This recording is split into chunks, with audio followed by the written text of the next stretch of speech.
Welcome to Talent Buzz, where I interview SaaS and tech companies around talent acquisition.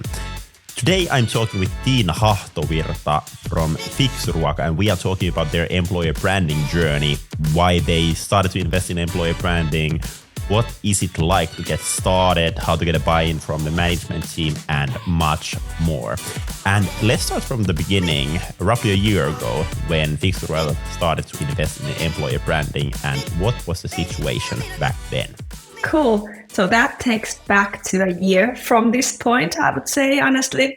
Back then, we were growing rapidly. So we were trying to kind of like double or triple our headcount. And then we were discussing roughly around recruitment in general, how good our brand awareness is in the market. Do we reach the talent that we want to reach? What should be the actions that we take it so that we reach the potential talented candidates to us so that we can hire the right people to our team as we grow. And that was the topic, how we entered to the employee branding. And yeah, so we had a very strong brand awareness in a customer brand. But as we have been also discussing with you previously, that the customer brand is not the employee brand. Like, how is Fiksuruoka known in Finland as a company, but is it known as a workplace? And that is something that we started to promote. And that's the reason why we wanted to work around the employee branding in general, to support the recruitment and to hire the right people and talent in the end. Yeah. But as a company, you had been kind of growing before that one already. So was it more like you had some kind of actual challenge on the recruitment side? So for example, you weren't able to find the people, or it was harder, or it took a lot of time, and kind of with employer branding, you try to fix those challenges? Or was it more like everything was working already in a kind of good level on the recruitment, but then you wanted to kind of scale that one even faster and make it even more efficient than that was? Or kind of what was the kind of, if you know, the kind of exact challenge you were trying to solve with the kind of employer branding? Yeah, I think we had hired quite many people, and many of them came through the networks of our employees. And now we were reaching their limits that the networks were kind of like used, and we need to expand outside our own networks. And that's why the brand awareness was something that we needed. There wasn't a challenge that we wouldn't find the people to the particular roles at that time. But as we are always thinking about not the short runs, like a big marathon runs. So also, how do we reach our targets in the becoming years as we are growing more and more? And especially when we are expanding outside Finland, going to Netherlands, where we were unknown, just opening Foodello there, which is our second brand. And nobody knew what Foodello was when we were entering. So there wasn't a talent pool waiting for us to enter that location. And kind of with the same strategy going further from here now. So that's kind of, I think, the challenge that we were trying to reach, that we don't end our talent pool. And as we go to new markets, we get support from the employee brand, that we find the right people to join our team in the next stages of the company. Yeah. And I think the kind of key thing you mentioned there was regarding not the current situation, but actually the future. And that is actually something I say to a lot of our customers when we are discussing about kind of employer branding. Like, typically employer branding actually won't solve your hiring challenges for the next 6 months, because it really takes time to build up that brand, but it really helps then when we look at year from now, 2 years from now. So I think that's key over there. Typically, kind of when companies go like, okay, hey, now we need to do something to our employer branding. Typically, it's like, hey, let's do a employee value proposition, and then maybe do some social media posts around that one, and so forth. How did you started kind of working on the employer brand internally? So I think the whole employee branding started from our strategy work in general. So this was kind of one of the streams there in the growing of our team. So there was recruitment activities, and one of them was employee branding. And as you said previously, so nothing was like burning. We didn't need to fix anything at that moment. We just wanted to make things better for now and for the future as well.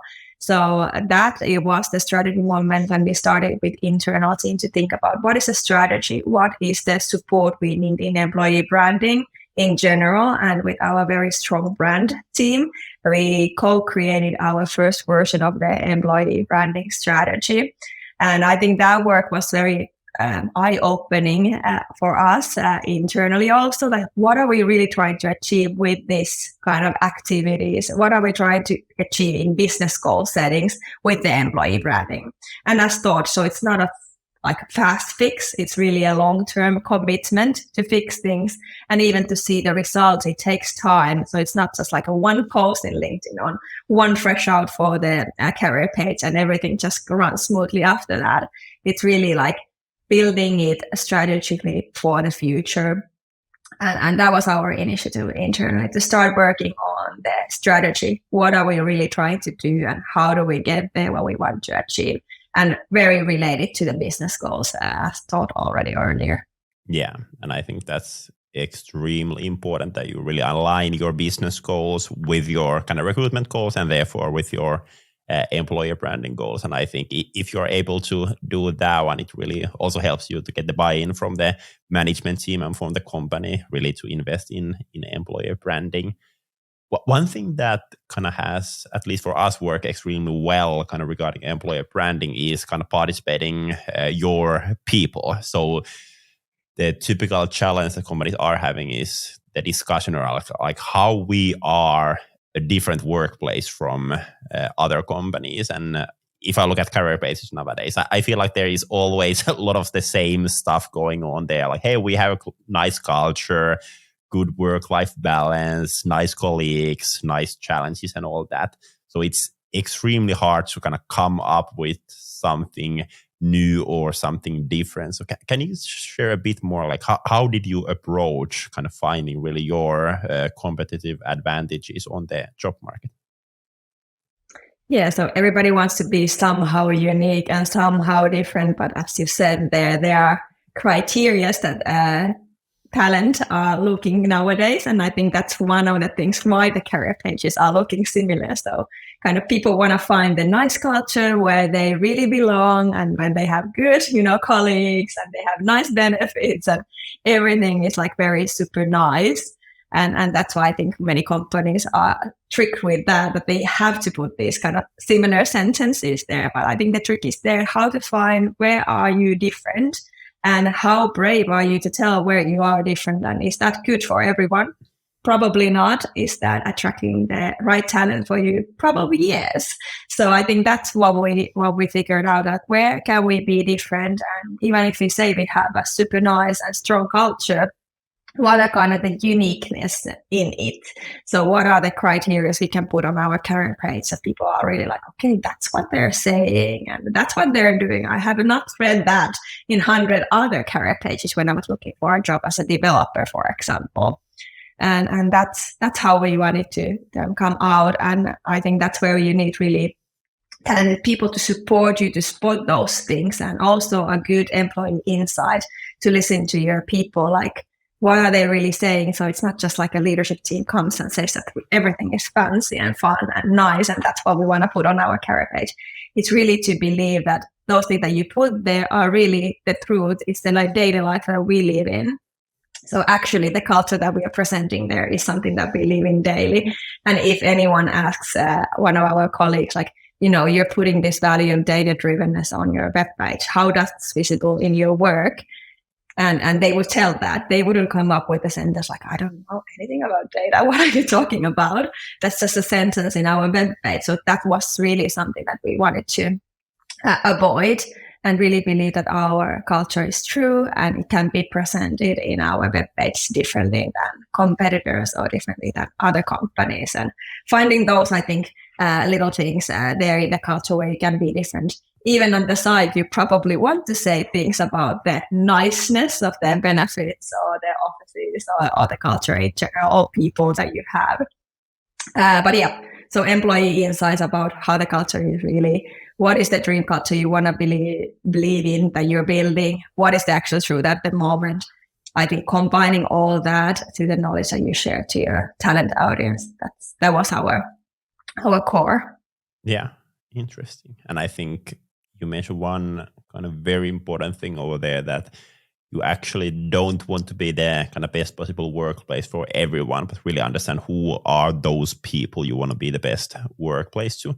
And then at the same time, like, I believe that basically every workplace there is some kind of bad stuff going on, and really talking about those out loud as well. For example, for us, it's been working extremely well. Maybe gonna just mention a few examples of first kind of processes. So in a startup where what we are super early on, we don't have processes on everything, and we talk about that one super openly, and that kind of makes sure that people who are joining us are actually people who want to build processes, not the people who are kind of want to go for a company where the processes are already and they can just execute. And then, for example, other one goes for sales. I know that, for example, when we are talking about recruiters and employer branding people that we are mainly hiring, there are people who enjoy sales, wants to learn about sales. We are really a sales-led company. We want that our people are participating in sales case and all that. And then for sure, we are not the right place for people who kind of hate sales or don't want to participate in sales at all. And kind of talking about those topics out loud on our communications on employer branding channel, it really kind of helps make sure that people who are coming to our talent pipelines, they really understand like what kind of company they would be joining. There isn't kind of any surprises when they would be joining us. So I think super important point there. Wasn't that like your birthday present that you wanted everybody to do the sales the whole day or something for the company? Yeah, our founders Sara and Siri asked me that December I had a birthday. Like, what do I want for a birthday present? And like I've always been a kind of person that if I need something, I buy it kind of straight away by myself. So there was kind of any stuff that I needed, and then I was like, I don't want to kind of have anything unnecessary. So then I was like, hey, I want to have a company-wide sales day where for one day, everyone works in sales. So we did some prospecting together, some calls together, some video outreach together on different platforms. And it was fun, at least for me, maybe not for the others. I think it was good learning experience, a lot of new things. But yeah, that was fun. But hey, then kind of after you had work for the employer branding internally, both with kind of your recruitment team, your branding team, your marketing team, at some point you realized that, hey, maybe some outside help was needed as well. What was that moment? And when did you realize that you could use some help over there? I think you already started with the strategy work when we were seeing like what do we need to actually work on, and coming to the realization that yes, we do have a quite strong like company and customer brand, but where we are as a workplace, how well we have been able to tell us our talent audience, like how we are as a workplace, was really like on a starting point, like from very, very far behind of the other branding things. And then our brand team members who are excellent, very strong with their background in branding, were saying honestly, like we don't have enough pair of hands to come up with the content for both the ambition business goals from the customer and company branding, and then also to dedicate time and pair of hands to the employee branding at the same time. So that was, I think, the first starting point where we were like, okay, we need someone who can support us with the content creation and who can help us to bring this to the finishing line, that we actually are able to establish something from the strategy. And also, I think the third point there was that we really wanted to have a second pair of eyes to look at the strategy that we had created. So, of course, with my background, I have been involved in the employee branding strategies before, but not to this company, and really to get the advantage of talented people who know that this is their core, how we can be different, how we can differentiate. And is there like some stone that we haven't taken a look under it that we could do the differentiation better? As thought earlier, so we didn't want to end up in this situation that we look exactly so polished, similar to others, and then kind of the message of who we are as a workplace is somehow misinterpreted, or it's lost somewhere there in the very polished communication. So someone to really kind of like, even to come and say that this strategy really sucks and you have missed out the kind of great opportunities that you have there. We wanted to have that pair of eyes from someone who is really core, capable of this knowledge of employee branding in particular, to help us to take the next steps and take the all advantage of our great culture and employee branding in general, to help us then reaching the business goals, reaching that we can grow our team and create the right talent for us. Yeah. And that was about the time when we had decided to launch TalentBee, and you actually became one of our first customers back then. But one thing that I feel like is super interesting here is kind of getting internal buy-in for using an external partner for employer branding. And I think this is a discussion that I've lately had with multiple head of people, recruiters in fast-growing tech companies, that they feel like, hey, I need a partner for employer branding, but I am unable to get a kind of internal buy-in for this. So I would like to kind of dig deeper on that topic. Can you share with me kind of when you decided that, okay, hey, now we need a partner for this? And what kind of discussions you had internally with your management team? Was it easy to get a budget for employer branding? What kind of questions they asked from you and so forth? Yeah, I think there's one really good timing was essential on this. So when we were doing the strategy work a year back, employee branding was part of the strategy in the people strategy. So already there was a discussion like, what is employee branding? Why do we need this action? And of course, then we came to the cost side. So getting a budget for it was a discussion, because I think return on invest, when do we see it? You know, like we have to recruit, let's say 20 people. How is the employee branding reaching this goal better? What's the return on invest? And then talking it through, like, yes, it's not a fast fix. It will be a long-term solution. And I was even saying that, you know, in 2024, we will see the results and return on invest in this project. So it's not just like you can say that you put 1,000 there, you will get 10 new good people to join. It's not something like that. It's a long commitment. It's a long-time journey. It's just not one project. It's really a strategic choice to start building your employee brand. And the discussions, the questions that I got from the leadership team, we are very strong on piloting culture. So it was really positive that we are doing something different that we have not done in the past. We have not been concentrating on the employee brand, particularly in the past at all. So everybody was keen on learning something new and doing things differently. So I think that's very strong in our culture. That helps, of course, the internal discussions a lot. When you can't pinpoint that the return on invest will be exactly this and it will happen next month. The question was really also about the time consumption. Like if we have someone external working on this, who will be the ones telling them who we are, introducing them to our culture, and how much time that will be taking from the leadership team members, how much time that will be taking from people team members and brand team members, etc. So kind of the resourcing part of this whole strategy stream was one discussion there. And then of course, like how much as a CEO, CMO, chief HR officer, do I have to put my face to the LinkedIn? Do I need to do writing things on my own blogs or something on there all the time? So kind of really going already on the operational activities was one discussion in the leadership team. Getting the buy-in, I think the best thing there was the support that we got from TalentBee, you know, Siri, telling that how other companies have been seeing these things and how much do we really budget for it? What is the return on invest that we are actually really waiting for it? And also working agile on it. So as we are big on a piloting, let's start and see the results on data. I think the best cooperation part was there that you were able to provide us the data we should be following. And if the signs were positive, let's continue then. So I think this is like a perfect match from two startups starting cooperating together because we have similar values that we want to work agile. We want to follow the data and make decisions based on data. So I think those were very important also for our leadership team members, that we find partners who are similar to us, who really understand our culture and ways of working. And when we did some external search, so of course there are a lot of competitors in the employee branding market, and finding the perfect match from there was really, really a key as well on the ways of working, because then it comes to the actual operational thing. What is the demand of our internal team? How much we can rely on the externals and how do we divide the work there?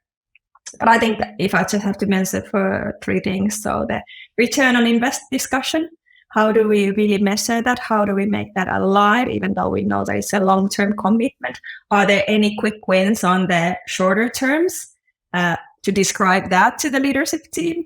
And then the second one, to find the perfect partner who understands your ways of working, your values, and then the cooperation will be running smoothly. And the third one is the internal commitment. Like really, the leadership team, I think they need to put their skin and time to this project. Though they need to be present, they need to be telling their career stories. They need to be, of course, representing the whole employee brand as they go for seminars or do presentations or meet candidates, for example. So I would mention those three things on the internal buying moment. Yeah. You mentioned the kind of piloting over there, and kind of one add-on question to that one, because at the same time you mentioned that you have this piloting culture, kind of doing things kind of quickly for a short time, see the results. But then at the same time, you said that when you kind of presented employer branding, you told your team that you can expect really the return on investment in 2024. So employer branding does take time. So like how does these two go hand in hand? Like, hey, let's test a little, but then at the same time, like getting results takes time. So kind of what were the things that you were kind of checking out in the kind of pilot part of things, really to see that the kind of ship is going to the right direction?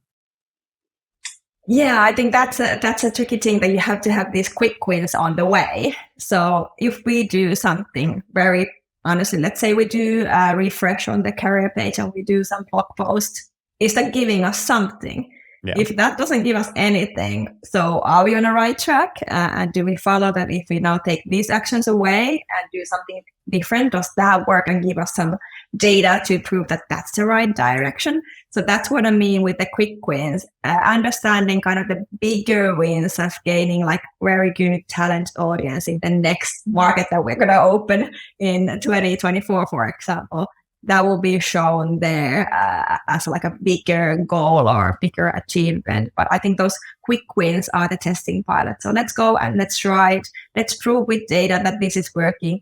If it's approved with data, then continue that path. If it's not working with the data results, let's do something different and change the strategy or change the actions. So that's big in that piloting culture. Yeah. But also in this project, it's very important to keep the kind of bigger goals and the path of something bigger and in long term in mind. So both sides, as said. Yeah. Makes sense. And you mentioned there that, for example, for your founder, CMO, kind of you were discussing like, hey, how much of their face is kind of important to be shown on LinkedIn, for example, or other channels. And there's been posts about them and their stories, but there's been also kind of a lot of content around kind of all of your people, most of your people actually. Can you share a bit more? Because I think this is something that people might be feeling a bit scared, like, hey, okay, if we start to do employer branding, like how are our people feeling about that one? Are they excited to be part of the content? Do they have time for that one? So kind of what was reaction from basically your employees regarding on, hey, now maybe I need to participate in some interviews, put my face out there and so forth? So employee insights again. So we know our people quite well, I would say. We know who are the ego forerunners who want to take part to everything that we're piloting. We ask like transparently who wants to be in the picture of our website, for example. Yeah. Please let us know if you want to be there, if you want to be with your face, if you're just okay to be on the background, for example, when we have the shooting day of the pictures. And for example, in this way, we can understand, okay, these 10 people are really keen on being on the website. So probably they want to be also part of the blog posts or telling their career story. So I think that's a collection of insights and asking honestly, like who wants to take part to that, and saying that it's okay, it's allowed if you don't want to be there, if you don't want to do a social media post, that's your choice as well. But of course, promoting and more you can share about the project, what are we trying to achieve? It's helping us with the recruitment. It's helping you to get to know team members, helping your team to achieve your team's goals in the end. So I think sharing this knowledge and kind of like knotting it up with the what are we really trying to do here also engages the employees more, and then they want to share their stories because they see that maybe this is the way I can contribute and I can help to it. So in our culture, in our company, it hasn't been a problem to involve people. Of course, calendars are something that is tricky to find sometimes, the interviewing times and all of that, but being flexible, that it's not just depending on one person, we can interview someone else and maybe also the good strategy of having two people interviewed in the same topics, that they don't feel alone. They're saying something, that together they can, come up with the good answers and spar on them on the interviews as well. So I think that has been working really well. And then I think the best results are when people are like proudly sharing their own post of the employee brand and like sharing it proudly to their networks and their friends, and they really like kind of the outcome of the pictures and the text and the content. So that is also rewarding, and that gives the courage to others to then join next time when we ask them to contribute to the employee branding content. Exactly. And I think one of the keys over there is really to make it as easy as possible for people as well. So there are for sure those people who are kind of already, let's say, active on LinkedIn, and they can actually write stuff there by themselves about their kind of work days. And that is a great authentic content for employer branding. But then, for example, for people who are not that familiar with content production, really making it super easy to join and kind of do ready-made content for them, it really helps to get people out there. I think one trick there also I had to mention, which is really, I think, simple thing that we did. When we started posting something on our company LinkedIn, we also share it internally in our Teams channel. So people know when there is something new coming up, who will be the ones presented there. And then there's an easy access to share those links on your own profile. So really simple thing, but like not just relying that we put something on LinkedIn in our company page and everybody will be, of course they're sharing it, but also using our internal other channels to share, like now there's something coming up and you will be there and sharing this kind of knowledge, like please share it, and also like promoting that internal, that it's really nice if you share it, you don't have to, but please share it, and giving them more knowledge and transparency to the whole project. So I think that has been very successful. Yeah. In the beginning of our discussion, you mentioned about the Netherlands market and kind of additional to having kind of multiple markets. So for example, Finnish market, Netherlands market, you also have kind of multiple roles. So you have tech people, you have financial people, a lot of marketing people, a lot of different kind of roles as well. So different markets, different kind of roles. And I think this is also a thing that a lot of people are thinking like, how should I approach employee branding when I have multiple audiences? So can you share how you have kind of approached that? Or do you have just one strategy, similar kind of content for all the markets, or do you have some kind of specific stuff for different markets or different roles? Yeah, I think that was already when we started a year back with our internal team. We did this analyze, like, yes, we have Finnish market, and in Finnish market, we have these kind of group roles, which are quite many of them tech related, for example. And then we have the new markets where we have customer service, marketing, procurement roles. So very different. Which ones are hard for us to reach good talent? Where do we get like multiple candidates, and which roles need more time to be filled in, and kind of like doing all this analysis of the markets and ending up in this very different approach for markets. And combining those, what is then the similarities in both of these, so that we don't create content, for example, on LinkedIn that's pushing other kind of market needs aside, that they will be supporting one another, but also dedicating things for certain roles, as you mentioned. So if we have, at the moment, we have a marketing role actually open in Netherlands, there might be different kind of content put on our LinkedIn page to really reach that kind of right talent for that role, compared to, for example, if we are looking someone in Finland, Helsinki, joining our data team, for example. So part of these dedicated things for certain roles, but also what are the common things that we can promote for all our roles as a company level content. Exactly. And I think let's not go super deep to this one in today's episode, but I think it's good for kind of listeners to understand basically the kind of difference between that there's kind of the employer branding, which is typically really the kind of long-term brand game that you are building. And then there is kind of recruitment marketing that can be, for example, use really building content, paid advertising campaigns around a specific role that you have opening right now. And since we've been discussing about the kind of long-term, short-term stuff typically the employer branding is more really the long-term stuff, and with recruitment marketing you can actually get kind of way faster results for the current roles that are open there.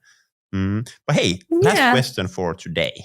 So now you've been partnering with TalentBee for a few months on your employer branding.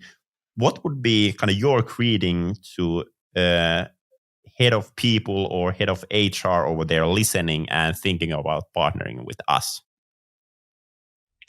Well, be brave. I think when we started as assistant, probably being one of the first customers for you, I think we found a partner that matches our values, matches our ways of working, and really gives us a great results on data, what we have seen so far. But if you're looking for someone who is talented, really knows their core, and the knowledge is way up from the level that we could contribute internally, so I think TalentBee is an excellent partner there. And in addition to that, it's fun to work with the bees, as I keep telling. So it's more than just like an external partner. I think we have become like team members with this project. So I really feel that Siri and Sarah and you as well, and they have been kind of like team members to us. So it's not just like we only talk about this project that we have ongoing, or we only talk about this post that is ongoing. It's really on a wider topic. And at least I have gained a lot of new knowledge on the employee branding in general, and kind of good learnings for me too there. So be brave, take the market challengers and work with the bees. You will be amazed with the results, would be my message. And that's a wrap for today's episode. Thank you so much for listening. Hopefully you got a lot of good ideas about SaaS talent acquisition. If you enjoyed the episode, feel free to share it on your social so others can hear it too. And if you have a topic in mind that you would like me to cover in this podcast, share it with me as well. I'm Samuli, CEO and co-founder in TalentBee, where we help fast-growing SaaS companies in their talent acquisition. Make sure to follow us, make sure to follow this podcast, and have an awesome week. Bye-bye.